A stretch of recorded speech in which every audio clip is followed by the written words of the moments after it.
सभी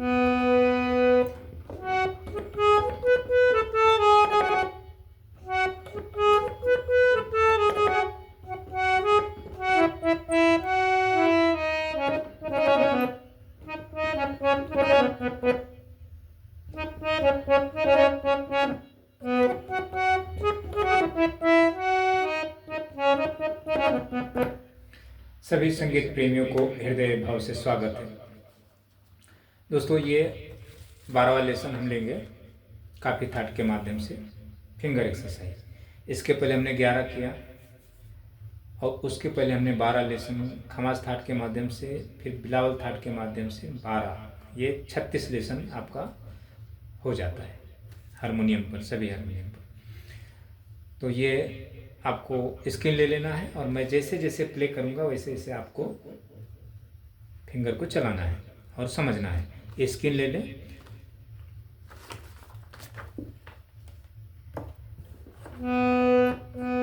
ये आपका मध्य स्वर 7 से लेके 7 तक। अब इसको आपको काफ़ी थाट बजाना है। फिर 7 से लेके इस 7 तक मंद्र स्वर। तो 2 अक्टों में हम फिंगर एक्सरसाइज करेंगे। आगे तार 7 तक का स्केल नहीं है, तो यहीं 7 तक हम जाएंगे।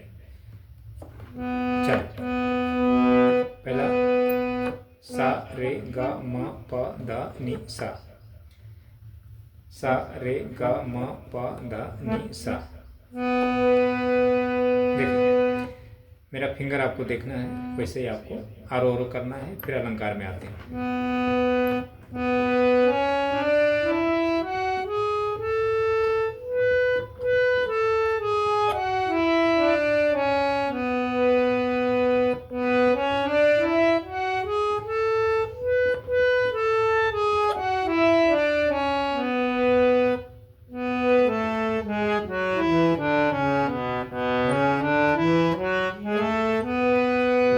ये जब ऐसा फिंगर चलने लगे ऐसा, फिर बाद में क्या करना है, ऐसा बजाना है।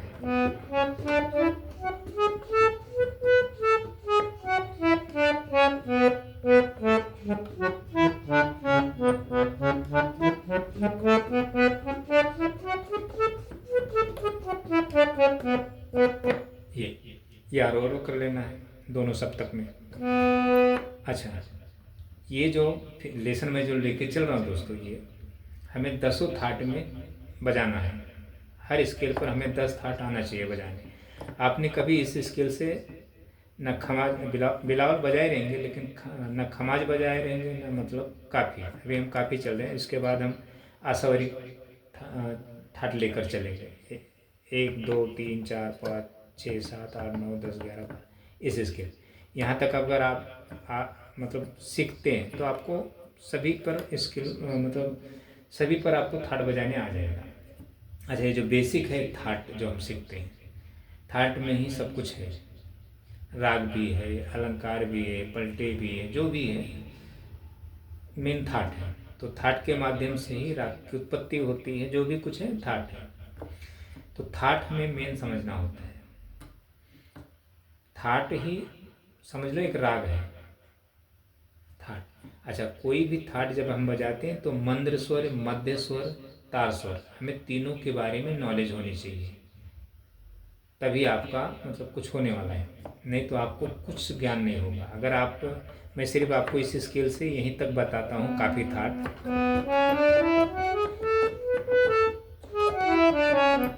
तो आप नहीं समझ पाएंगे। यही मंत्र में आके पूरा लेके चलता हूँ।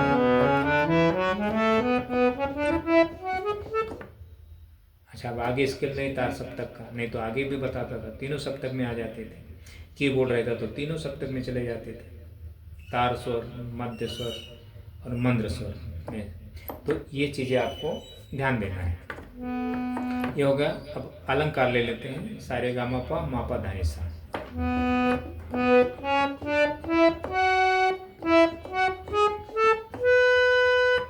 वापस देखिए,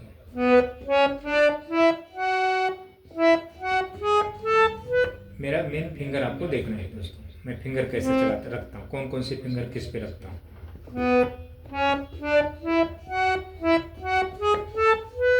ऐसा। फिर औरों में आपको अलंकार बजाते आना है।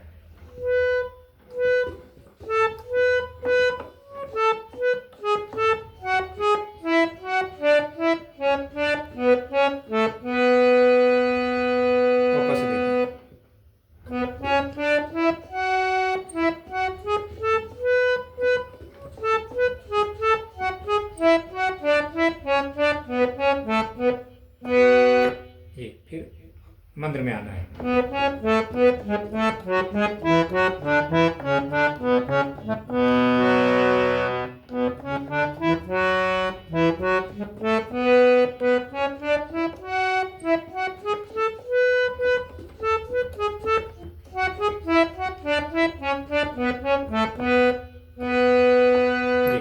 सारे निसा धानी पादा मापा गामा रेगा सारे निसा, ये हो गया आपका। अब दूसरा ले लेते हैं। तो दूसरा आपको कैसे बजाना है? सा नी रे सा, गा रे मा गा, पा मा धा पा, नी धा सा नी। सरगम को नहीं बोलना है, मन में बोलना है। ये हाई स्केल है, गला खराब होगा, इतना ध्यान। अच्छा ये देखें,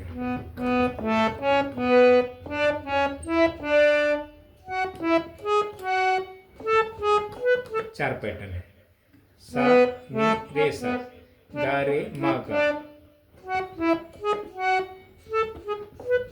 ऐसा है। फिर आने के समय औरों में सा नी धापा मा, नी धापा मा गा, धापा मा गा रे, पा मा गा रे सा, ऐसा बजाना है।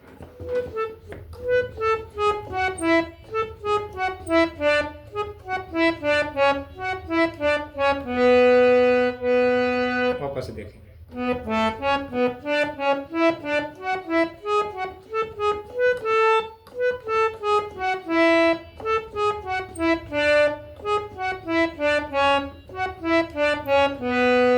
जी। फिर ये मंद्र स्वर में बजाना है।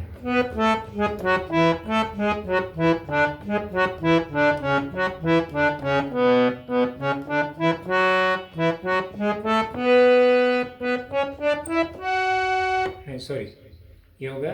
ये जब आप ऐसा बजाना है,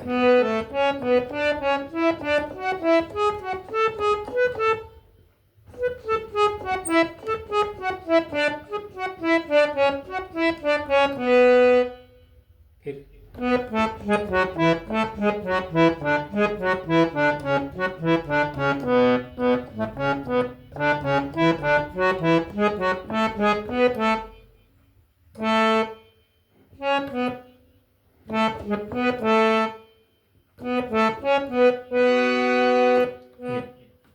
दूसरा अलंकार हो गया आपका। अब तीसरा लें। तीसरा आपको कैसे बजाना है?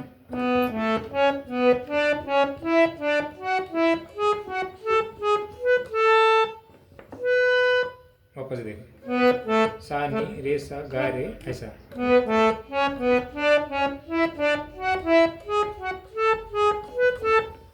फिर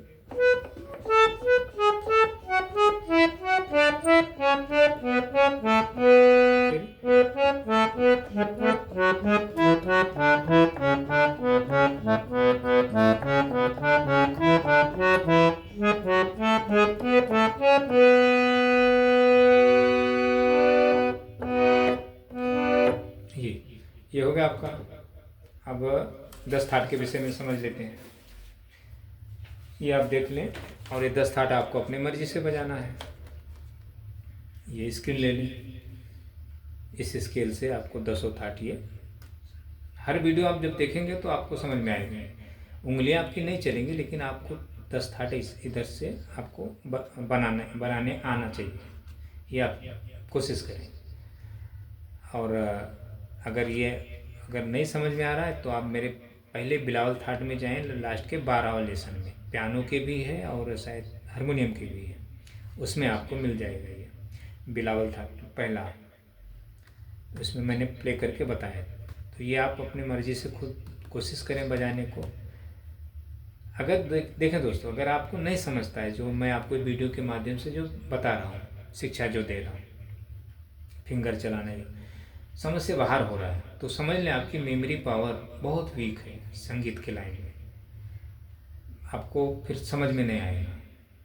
अगर ये वीडियो, क्योंकि देखें दोस्तों, जब मेरे पास स्टूडेंट आते थे तो बोलते, मैं पूछता था आपके पास वाद्य है क्या, इंस्ट्रूमेंट है क्या? तो बोलते थे हाँ हमारे पास कीबोर्ड है, पियानो है।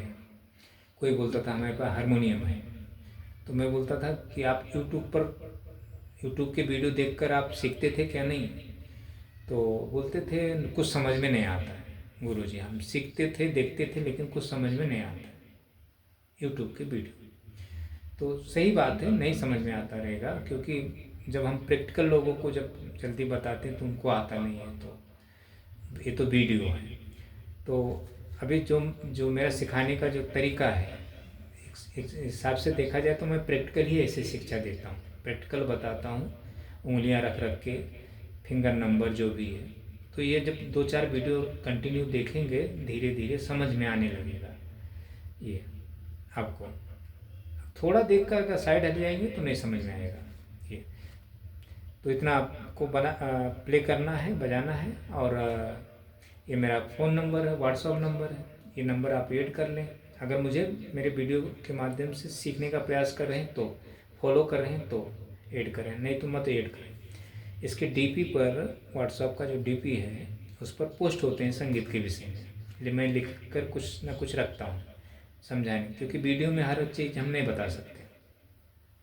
तो डीपी पढ़ें, ज़रूरत पड़े तो आप मुझे मैसेज के माध्यम से संगीत के विषय में कुछ समझ सकते हैं, जान सकते हैं, पूछ सकते हैं, पैसा नहीं लगता है ये। तो ये आप इतना करें। अब ले लेते हैं एक सॉन्ग। तो सॉन्ग के विषय में थोड़ा समझ लें दोस्तों। मेरा सॉन्ग, मैंने एक नया शब्द, नया पंक्ति लिया है, भजन है ये। कुछ न बिगड़ेगा तेरा प्रभु की शरण आने के बाद, कुछ न बिगड़ेगा तेरा प्रभु की शरण आने के बाद, हर खुशी मिल जाएगी चरणों में झुक जाने के बाद। तो ये सुरेश अवस्थी जी ने गाया है। ये आप स्क्रीन लें तो मैं आपको इसको थोड़ा बताता हूँ कैसे आपको प्ले करना है। ये स्क्रीन ले लें, बाद में मैं आपको ये समझाता हूँ। ये आपको यहीं तक बजाना है, ये 2 लाइन, बाकी ये सब सेम इसी पे बजता। तो मैं थोड़ा प्ले करके बता दूँगा आपको। ये अब ये जो सॉन्ग है दोस्तों, ये है आपका सुरेश अवस्थी जी ने इस साज से गाया है, इस स्केल से, सेम इनका पैटर्न है ये। तो ये सॉन्ग है इसके धुन पर, मिलती है ज़िंदगी कभी कभी। तो आप जब सुनेंगे तो आपको नहीं लगेगा कि उसके धुन पर है, क्योंकि हम लोगों को नॉलेज है, हम लोग को तो पता है, तो हम लोग को मालूम पड़ जाता है। हम लोगों ने इसके विषय में हमें काफ़ी नॉलेज है। तो हमें कोई भी गाना गाएगा किसी फिल्मी धुन पे या किसी भी राग पर, तो हमें पता चल जाता है। तो ये अब उन्होंने गाया, तो उनकी आवाज़ इस स्केल से है, सुरेश अवस्थी जी की।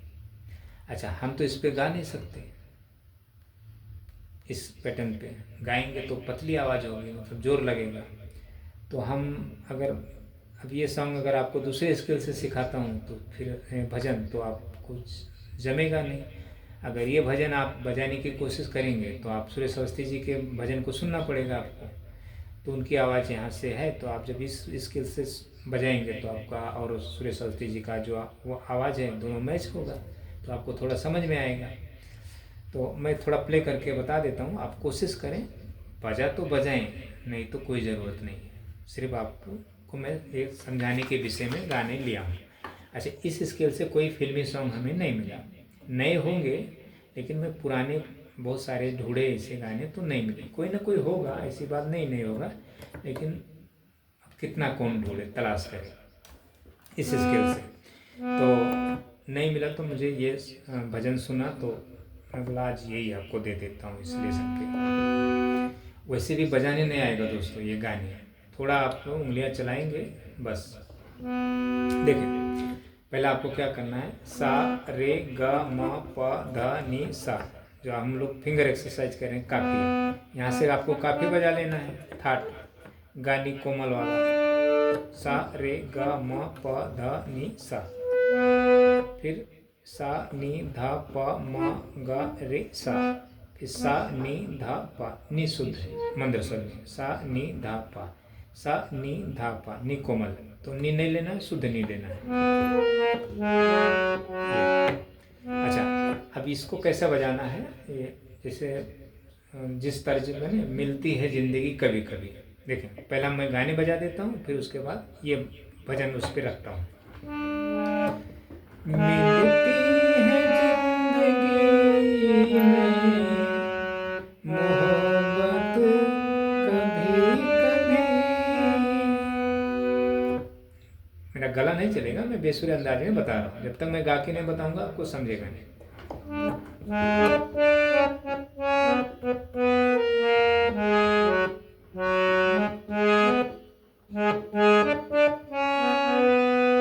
अच्छा, अब इस पैटर्न पे क्या रखना, कुछ ना बिगड़ेगा तेरा प्रभु की शरण आने के बाद। कुछ न बिगड़ेगा तेरा प्रभु की शरण आने के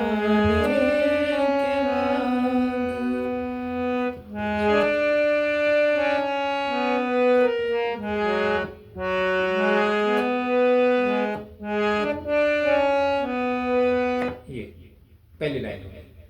अच्छा, अब दूसरी लाइन देखें, ये चढ़ाव है, कुछ ना बिगड़े जैसा। मिलती है जिंदगी मोहब्बत कभी कभी, आती पर ऐसा ये चढ़ाव ऐसे।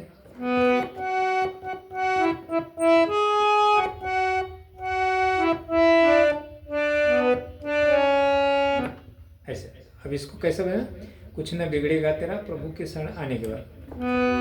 कुछ न बिगड़ेगा तेरा प्रभु के शरण आने के बाद। फिर हर खुशी मिल जाएगी, हर खुशी मिल जाएगी चरणों में झुक जाने के बाद।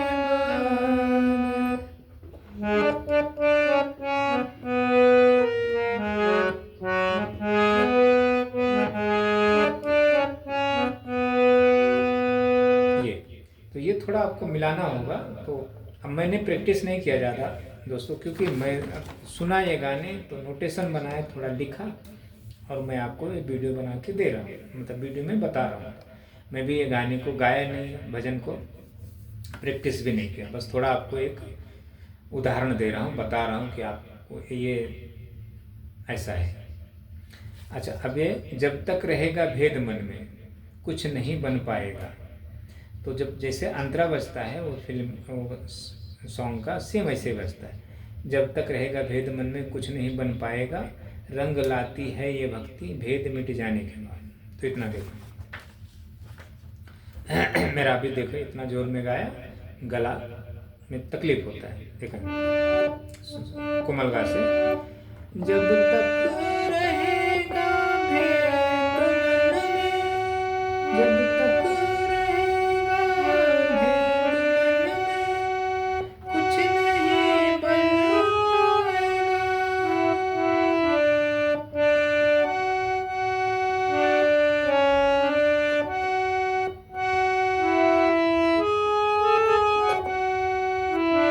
फिर जब तक रहेगा भेद मन में कुछ नहीं बन पाएगा।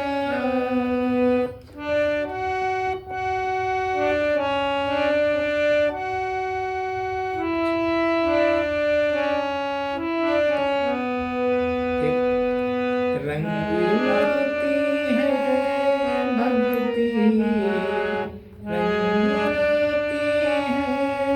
भक्ति भेद मिट जाने के बाद।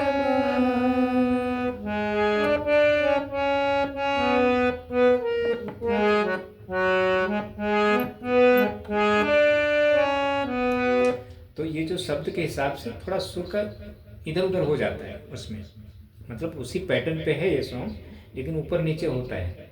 सिंगर इनका सुरेश अवस्थी जी का और लता जी का, तो मतलब इसी पैटर्न पे ये पूरे शब्द पूरे पंक्ति रखी गई है, लाइन कविता भजन ये। तो अब ये हो गया आपका। तो आप अब देखें, ये जो फूल से पूछो कि तुम पर आई है कैसे बाहर, ये भी अंतरे की लाइन है। फूल से पूछो कि तुम पर आई है कैसे बाहर, कब तलक कांटों पे सोया डाल पर आने के बाद। ये अंतरा है। फिर ये दूसरी अंतरा, प्रेम के मंजिल के राही कष्ट पाते हैं जरूर, प्रेम की मंजिल की राही कष्ट पाते हैं जरूर, बीच आता है सदा मिट्टी में मिल जाने के बाद।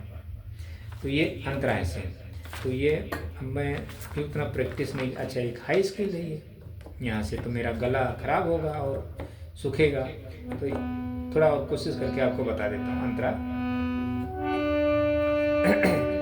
फूल से पूछो कि तुम पर आई है कैसी बहार, यहाँ से हम ले लेते हैं। फूल से पूछो कि तुम पर आई है कैसी बहार, फूल से पूछो कि तुम पर आई है कैसी बहार। नहीं, वापस से देखें। फूल से पूछो कि तुम पर आई है कैसी बहार, फूल से पूछो कि तुम पर आई है कैसी बहार। फिर कब तलक कांटों पे सोया, कब तलक कांटों पे सोया, डाल कर आने के बाद।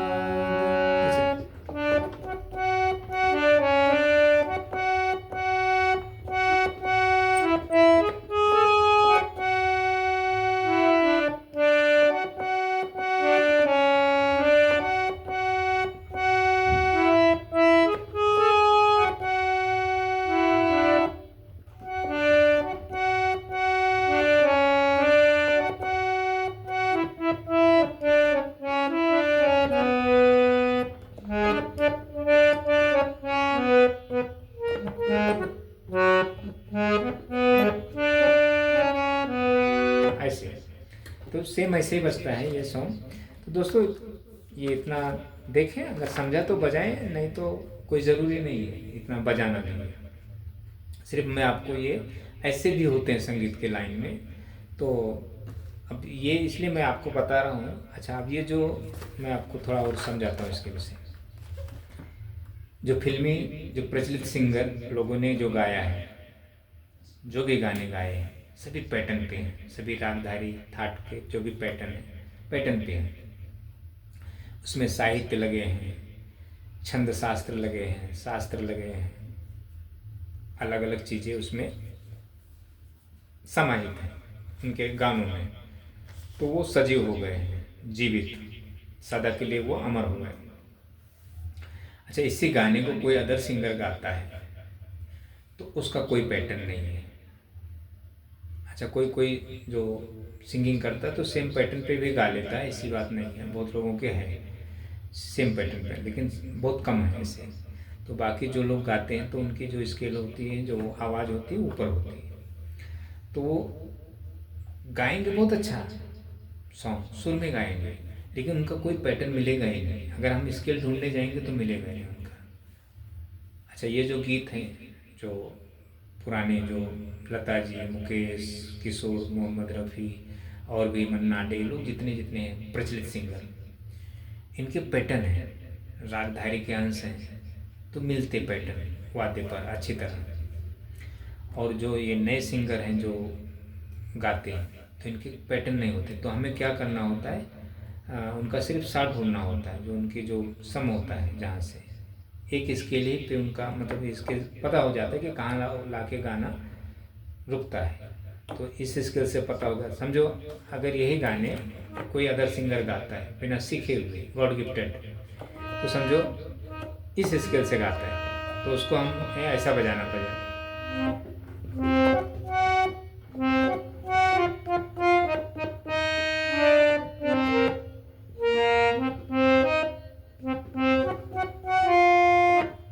यस, क्योंकि अच्छा उसका कुछ पैटर्न नहीं रहेगा, लेकिन हमें पैटर्न बना के उसके सा को पकड़ के हमें वो गाने को बजाना रहेगा वाद्य पर। तो जाके उसकी आवाज़ और हमारी जो आवाज़ के वाद्य के जो सुर है मैच खाएगा। ऐसा होता है। ये म्यूजिक लाइन में। तो ये कला आनी चाहिए। तो ये कला कब आएगी आपको, जब वो चीज़, जब वहाँ तक आप बेसिक अच्छी तरह सीख लेंगे, समझ लेंगे और आपके अंदर संगीत की उत्पत्ति हो जाएगी, तब आप किसी भी सिंगर को, चाहे सीखा हुआ हो, चाहे गॉड गिफ्टेड हो, चाहे प्रचलित हो, चाहे जैसा, आप सब अपने हिसाब से उसके मतलब सॉन्ग को बजाएंगे कि दोनों का सॉन्ग मैच हो। अगर वो सही पैटर्न में नहीं गा रहा है सामने वाला, सिर्फ गा रहा है, तो आप उसको पैटर्न बना के दे सकते हैं आप अपने मर्जी से, दोनों का गाना मैच होगा। ऐसा होता है वाद्य कला में। इसमें ढोलक वाला, तबला वाला, एक मैं प्रोग्राम में गया था, तो जो तबला वाला मेरा था, तो वो तबले को ट्यून किया उसने, तो मुझे बोला सी शार्प, मैं कीबोर्ड बजा रहा था, तो कीबोर्ड पे हमने सी शार्प का सुर दिया उसको।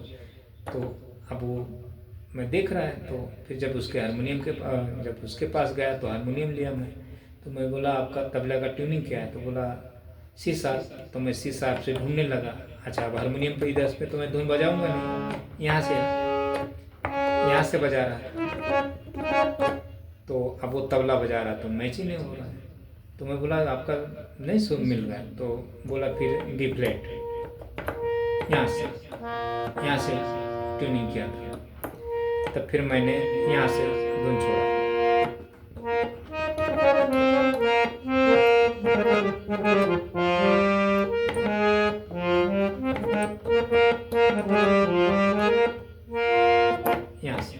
यहाँ से जो भी हमें बजाना था थोड़ा हमने बजाया, तब जाके उसका तबला मैच हुआ। तो ऐसा होता है, हमें तबले के पता होना चाहिए कि सामने वाले मतलब कौन सा उसका मतलब किस स्केल में तबला बजा रहा है। तो ये सब चीज़ें होती हैं दोस्तों। तो इतना आप देखें दोस्तों, तो ये जरा मेरे वीडियो में समझते जाएं आप, ये मैं क्या बताता हूँ, ये सब चीज़ें।